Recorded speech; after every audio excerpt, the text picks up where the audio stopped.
It may seem like a small thing, but everyone notices it. And it can make a huge difference when it comes to standing out from the crowd. What am I talking about? Your YouTube channel branding. Ahead, I'm going to walk you through how to update your YouTube channel's picture, banner, and watermark, and best practices for taking advantage of this often missed opportunity to grab new subscribers. Hey folks, I'm Ben, and on this channel, I help creators grow their audience and monetize their business with YouTube. Your channel branding can play an important role in building trust and attracting new subscribers. Your watermark can display anytime someone is watching your videos. Your banner can be seen anytime someone visits your page. Your channel picture is visible anywhere your videos show up. Let's kick things off by learning how to update these branding elements in YouTube. The simplest path is from your channel page. If you're signed in, you should see a blue button that says Customize Channel. Clicking that will take you to your channel customization page. Click on the Branding tab and you'll see where you can update your picture, banner, and watermark. Each provides instructions and recommendations so you can create a file that's compatible and matches the size and dimensions requirements. For your picture, it's recommended to use a PNG file that's at least 98 by 98 pixels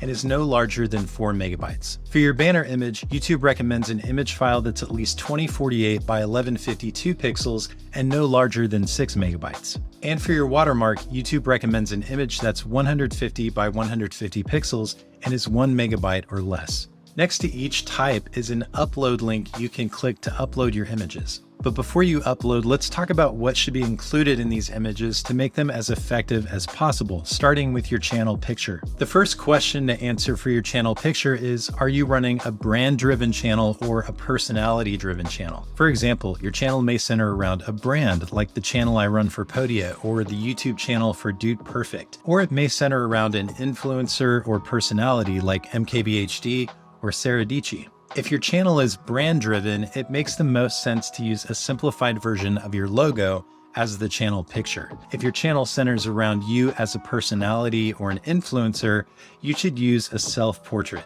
Either way, the quality of what you use can make a big difference. A professionally designed logo or professionally photographed portrait can be eye-catching and make you stand out from the other channels you're competing with for your viewers' attention. Next up, let's talk about your video watermark. Your watermark displays on the lower right of your video and can remain for the duration of your videos, at the end of your videos, or from a start time that you specify. It can be anything from a subtle one-color version of your brand to a full-color image, but what works best? That really depends on your content. If you're a brand-centered channel with greater emphasis on driving business to your website, a simple version of your brand can work well because it helps make your brand more recognizable and familiar. If you're focused on growing your YouTube audience, you can use the watermark as a call to action. Many YouTube channels use a subscribe image and use the watermark as a subscribe button. Either way, if you plan to use the watermark, it's important to make sure that important text or info won't display in the same place as the watermark,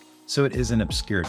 Finally, let's talk about your channel banner. A person who lands on your channel page has taken a big step towards subscribing to your channel. They're investigating and gathering information to help them make a decision, which is why a great channel banner is so important. Your channel banner should be eye-catching and well-designed, but the information you share is of equal importance. Like your channel trailer, the info should tell your visitor what kind of content you post, who your content is for, and when and how often you publish. Similar to your channel picture, if your channel is centered around your brand, it makes more sense to use brand-related graphics or even depictions of your target audience. If your channel is centered around you, put that beautiful face of yours on the banner. In your channel banner, you can also link to other social media accounts or your website. This is a great opportunity to help folks connect with you on other platforms, but try not to overdo it.